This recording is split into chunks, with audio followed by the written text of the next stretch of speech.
This is Miss Debbie from Cox ESP. We're on part 3 of Wooden Willie. This was written in 1927 by Johnny Gruel. Before I start, I wanted to tell you, I put different toys out here every time I read. It's because I have a toy collection which I like, just like you like your toys. So as I put the book down and there's no pictures, you can take a look at the toys and see what I put out today. Okay, here we go. Now, here is a picture. This is Beloved Belinda and Uncle Clem. They were made out of cloth and stuffed with cotton. They were so happy to be different from the wooden stiff people. "We must keep away from the wooden sweet shop," Uncle Clem said, "for the wooden guard might see us and make us go back to jail." So Beloved Belinda and Uncle Clem walked down the side street, looking at the strange wooden stores and wondering at the strange things that they saw, until they came to a large wooden building. From the building came sounds of whirling machinery and saws biting through wood, and the noise made by the lumber being carried and dropped. So here's the wooden people. They're looking at them strange. Oh, they look soft. Okay, now there's no pictures. I'm going to put it down. "What do you suppose that place could be?" Beloved Belinda said. Uncle Clem asked as the two dolls stopped to listen. Just then a round-faced little man with a friendly smile and a shiny face came out of the door, tipped his wooden hat in a fine manner to Beloved Belinda. "He seems so friendly and pleasant," said Beloved Belinda. "Would you please tell us what kind of factory this is?" "Certainly," said the pleasant-faced man. "This place is where all the wooden people in Wooden Land are made.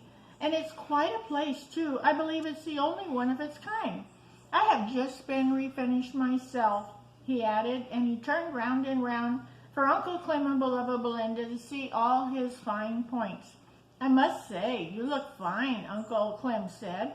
Thank you," said the pleasant man. "Before I was refinished, I was all marred and nicked up. But I was refinished, and now you can see I have a new face, new enamel clothes, and a different hat." "You look very shiny and colorful," Beloved Belinda said. "Oh, my wife's going to be surprised and delighted, I'm sure," said the round wooden man. And he added, "If you two would like to go inside the factory, I'm sure Mr. Timber, the manager and superintendent, will be pleased to show you around. I must hurry, for I have to stop at the bakery. Bye-bye," and he tipped his wooden hat, and the pleasant-faced man hurried down the street. Beloved Belinda and Uncle Clem walked right into the factory where the wooden people of Wooden Town were being made. For this, there was a sign on the door which read, "Walk right in." There was a glass case all around the large room with samples of wooden people. There was a wooden man who told him he was the manager of the factory, and he came up and pointed up the different samples in the cases. "If you like an uncle, here's one. If you like an aunt, we can make that too. If you want a grandma, we can make those. Grandpas, and we have some nice ones, nicely, freshly painted," he said to Uncle Clem. "We are just looking around a bit," said Uncle Clem. "We have a nice lot of wooden children," said the manager. "Would you like a nice wooden boy like this one? Or a nice wooden girl?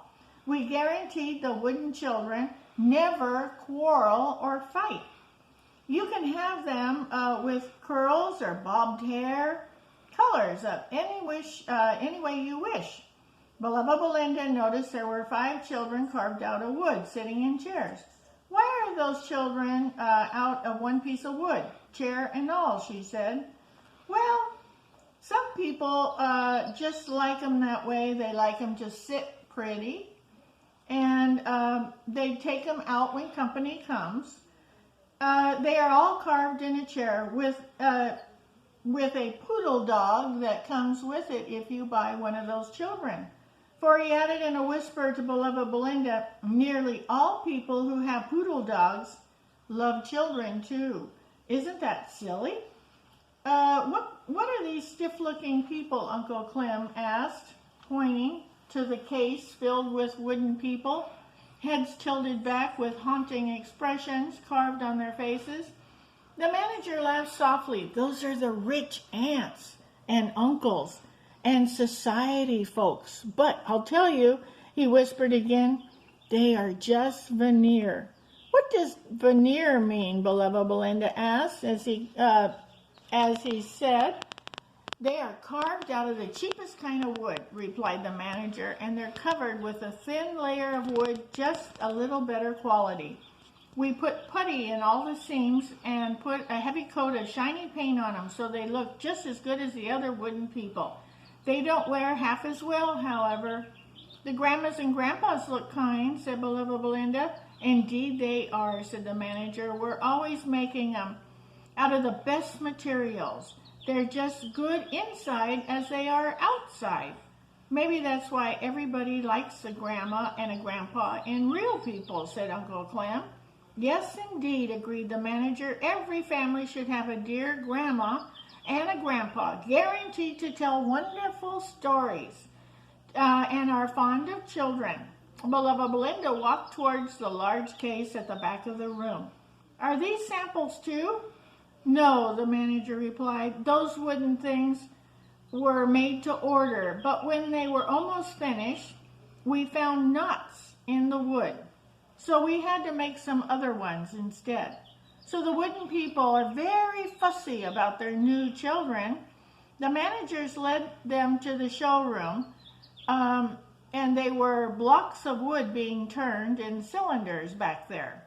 These are carved into forms by the wooden workmen, and after the wooden people have been carved, they are carried to the paint room and then painted with shiny colors. Wooden men were carrying the finished painted people. Okay, this one's down. They were carrying out of the paint room. Just as the workmen passed, Beloved Belinda saw the man stub his toe and he fell. The little wooden boy he was carrying in his arms head first into a machine. There you see, said the manager. That was a nice little wooden boy. Now he has a large nick in his head, and we'll have to throw him in the scrap pile and make another one to take his place.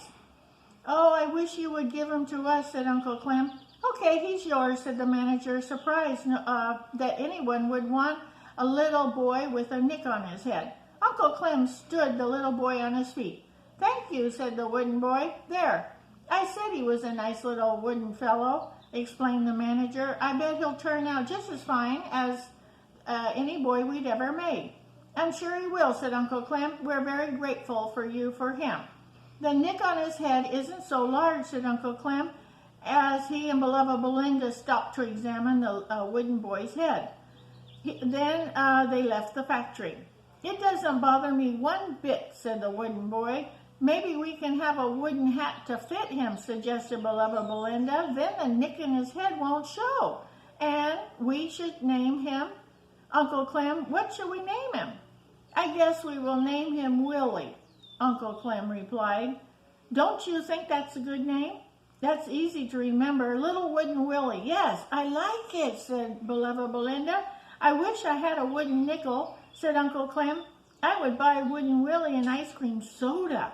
No sooner had he made his wish, Uncle Clem felt something in his pocket. His wish had come true, and his pocket was filled with wooden nickels. Whee! He pulled out a handful of them and gave them to Wooden Willie. Now remember, back when he was at Eddie Elf's house, Eddie Elf gave him the magic bean, and that's why if he makes a wish, he will get it. So I'm going to leave it there, and I'll see you next time. Bye-bye.